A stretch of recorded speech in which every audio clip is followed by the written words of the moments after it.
Hello दोस्तों। आज हम बात करेंगे एक ऐसी मूवी की जिसने साइंस, स्ट्रगल और ह्यूमैनिटी की एक इनक्रेडिबल स्टोरी दिखाई है।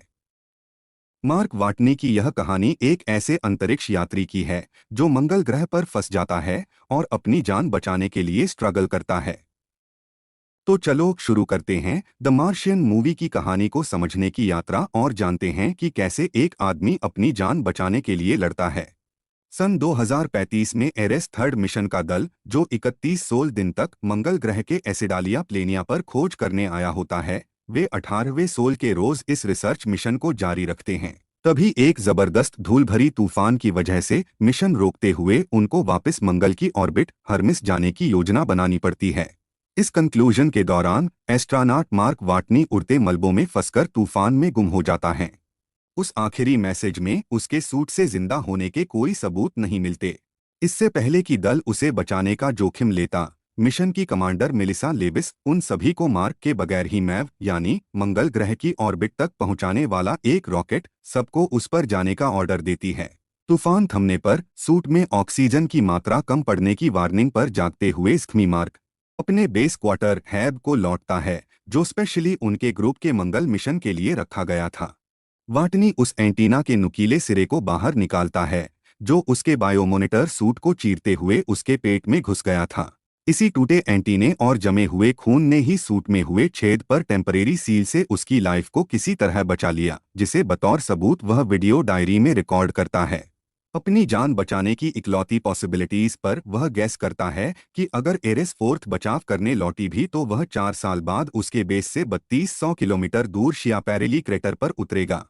अपने लिमिटेड राशन के हिसाब से वह 300 सॉल डे, तकरीबन पृथ्वी के 309 दिन जितना जिंदा रह सकता है। एक बॉटेनिस्ट की एक्सपर्टीज होने के नाते वाटनी मंगल ग्रह की मिट्टी में फसल लगाने के लिए पहले खाद के रूप में वह बंद वैक्यूम पैकेट में मौजूद मल का उपयोग करता है। बाकी पानी का अरेंजमेंट रॉकेट फ्यूल में इस्तेमाल होने वाले हाइड्रोजन को निकालकर उसे ऑक्सीजन से जलाकर पानी में बदल देता है।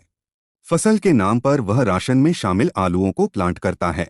फिर सोल एक्टिव रोवर व्हीकल की मरम्मत करता है ताकि मंगल ग्रह की विशाल जमीनों में लंबे सफर के लिए उन्हें जरूरत भर की कैपेसिटी मिल सके। वहीं मंगल ग्रह की ताज़ातरीन सैटेलाइट तस्वीरें देख मिशन डायरेक्टर विंसेंट कपूर और सैटेलाइट प्लानर माइंडी पार्क को एहसास होता है कि वाटनी अब भी जिंदा है। लेकिन हर्मिस के फ्लाइट डायरेक्टर मिच हेंडरसन की समझ से परे नासा के डायरेक्टर टेडी सैंडर्स ये फैसला करते हैं कि वे एरेस थर्ड के बाकी मेंबर्स को वाटनी के जिंदा बचने की इंफॉर्मेशन नहीं देंगे, नहीं तो वह लोग मिशन से भटक कर वे खुद को जोखिम में डाल देंगे। वाटनी रोवर पर सवार होकर पाथ फाइंडर प्राप्त ढूंढ निकालता है, जिसे 1997 के बाद से डिस्ट्रॉय कर दिया गया था। लैंडर के घूमने वाले स्टिल कैमरे की मदद से वाटनी और जेपीएल टीम के बीच अब पेचीदे किस्म के मैसेज में बात करते हैं। नासा टीम की इंस्ट्रक्शंस पर वाटनी अब पाथ फाइंडर को रावर से लिंक अप करता है ताकि वे लोग टाइप टेक्स्टेड मैसेज में आपसी कम्युनिकेशन रख सकें। वाटनी इस बात पर काफी नाराज होता है कि टीम को उनके जिंदा बचने की खबर नहीं दी गई है, और तब सैंडर्स की मिली इजाजत पर हेंडरसन यह सूचना टीम तक पहुंचाते हैं।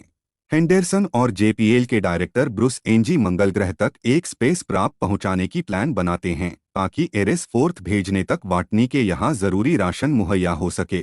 लेकिन हैब के एयरलॉक सिस्टम में एयर प्रेशर की गड़बड़ी से धमाका हो जाता है, वाटनी की लगाई फसल तबाह हो जाती है। वहीं सैंडर्स के जल्दबाजी में दिए आदेश से टीम इस सप्लाई मिशन को बिना इंस्पेक्शन किए लॉन्च करते हैं। नतीजतन प्राब उड़ान भरने के दौरान ही नष्ट हो जाता है। लेकिन सौभाग्य से नासा को चीन की नेशनल स्पेस एडमिनिस्ट्रेशन द्वारा ताइयेंगशेन नाम की तैयार क्लासिफाइड बूस्टर मिलता है जो मंगल तक सामान पहुंचाने में सक्षम है। इस बीच जेपीएल के एस्ट्रोडायनेमिस्ट रिच पर्नेल एक लॉन्च प्लान को शो करवाता है जिसमें मंगल तक प्राप को जल्द पहुंचा सके। इसके लिए चाइनीज बूस्टर के द्वारा जरूरी सप्लाई सामानों को हर्मिस के साथ भेजकर अंतरिक्ष में और 18 महीने का वक्त तक निकाल सकते हैं। लेकिन सैंडर्स इसे सिरे से खारिज करते हैं क्योंकि वह हर्मिस के मेंबर्स को किसी जोखिम में नहीं डाल सकते। लेकिन हेंडरसन गुपचुप रूप से यह जानकारी हर्मिस तक भेज देते हैं।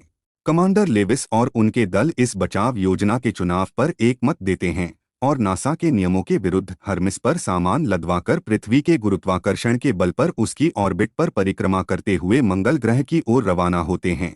461 सोल दिन गुजरने बाद वाटनी 90 सोल दिन के सफर पर शियापेरेली क्रेटर की ओर निकल पड़ता है, जहां पर एरेस फोर्थ मिशन तक के लिए एक मैप पर उसे सवार होना है।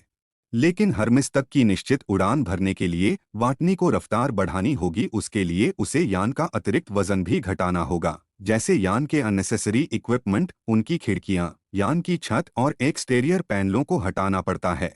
अब वाटनी लगभग खाली हो चुके मैप पर सवार हर्मिस उसे रिमोट तरंगों द्वारा संचालित कर लॉन्च करते हैं, मगर जैसे सोचा था वैसे उसकी गति और दूरी पर नियंत्रण नहीं रहता।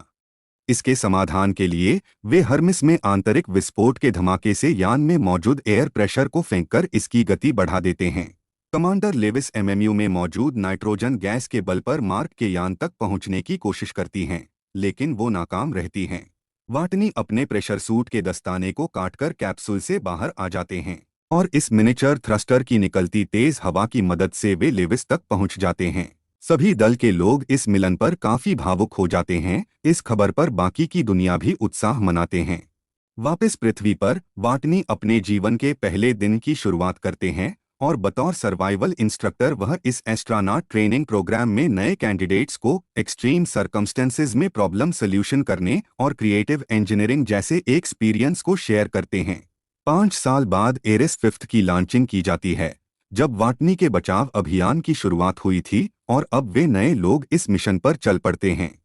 तो दोस्तों, यह थी द मार्शियन मूवी की कहानी का एक गहराई से एनालिसिस। उम्मीद है कि आपको यह वीडियो पसंद आया होगा और आपको इस मूवी को समझने में मदद मिली होगी।